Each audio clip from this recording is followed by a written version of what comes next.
नमस्कार, मैं हूं दीपिका। आप देख रहे हैं देश का सबसे भरोसेमंद digital news channel VK news. एक तरफ तो विपक्ष को एकजुट करने के लिए बैठक पर बैठक हो रही है, दूसरी तरफ कांग्रेस और ममता बनर्जी की लड़ाई खत्म होने का नाम नहीं ले रही। दरअसल अभी हाल ही में कांग्रेस सांसद अधीर रंजन चौधरी ने एकजुटता से पहले ही टूट वाला बयान दिया था।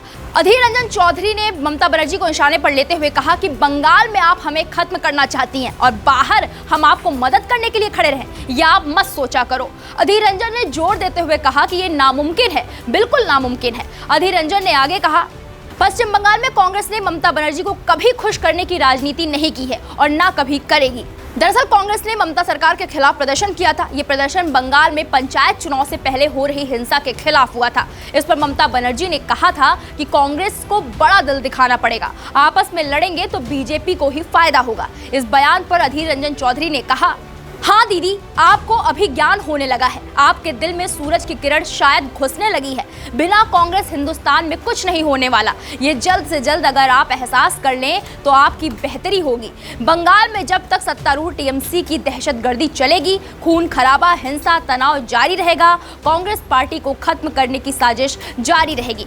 तब तक आप निश्चिंत रहिए कि कांग्रेस पार्टी आपका विरोध करती रहेगी। चाहे आप पटना जाएं या दिल्ली जाएं, आप बंगाल में आकर यहाँ की कानून व्यवस्था को सुधारिए। अब एक बार फिर पटना में विपक्ष की बैठक के 24 घंटे के अंदर प्रदेश कांग्रेस अध्यक्ष अधीर रंजन चौधरी ने तृणमूल कांग्रेस सुप्रीमो और पश्चिम बंगाल की मुख्यमंत्री ममता बनर्जी पर तीखा हमला बोला है। मीडिया रिपोर्ट्स के मुताबिक बहरमपुर में अधीर रंजन चौधरी ने कहा कि लोकसभा चुनाव में कांग्रेस और लेफ्ट बंगाल में तृणमूल के खिलाफ लड़ेंगे। उन्होंने दावा किया कि ममता बनर्जी समझ गई है कि देश की राजनीति कहाँ जा रही है, इसलिए वो राहुल गांधी को मनाने के लिए पटना चली गई। अधीर रंजन चौधरी ने कहा, ममता चोर है, ममता अपराधी है, हम उनसे कोई बात नहीं सुनना चाहते। ममता बनर्जी अब एक वर्चुअल मुख्यमंत्री हैं, वर्तमान मुख्यमंत्री खोका बाबू हैं, इसलिए ममता की बातें हमारे लिए कोई मायने नहीं रखती। बंगाल का असली मुख्यमंत्री कौन है, इसका फैसला सबसे पहले होना चाहिए। अब तक कांग्रेस ममता को सड़ी हुई लगती थी, अब कैसे हैं राहुल गांधी, क्या होगा? देश की राजनीति की दिशा,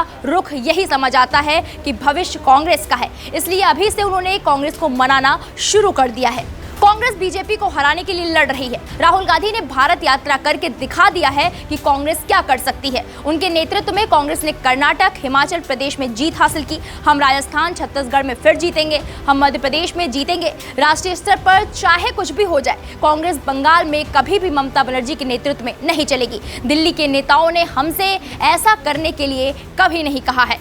हालांकि तृणमूल कांग्रेस सुप्रीमो ममता बनर्जी ने पटना की बैठक के दौरान भी बंगाल कांग्रेस के रवैये को लेकर चिंता जताई थी। उन्होंने कहा कि बंगाल कांग्रेस का रवैया अगर ऐसा ही रहा तो फिर इससे भाजपा को ही लाभ होगा। अब अधीर रंजन चौधरी ने फिर से उनके खिलाफ मोर्चा खोल रखा है। फिलहाल इस पूरे मामले को लेकर आपकी क्या राय है, हमें कमेंट सेक्शन में जाकर जरूर बताएं। वीके न्यूज, राष्ट्र के नाम।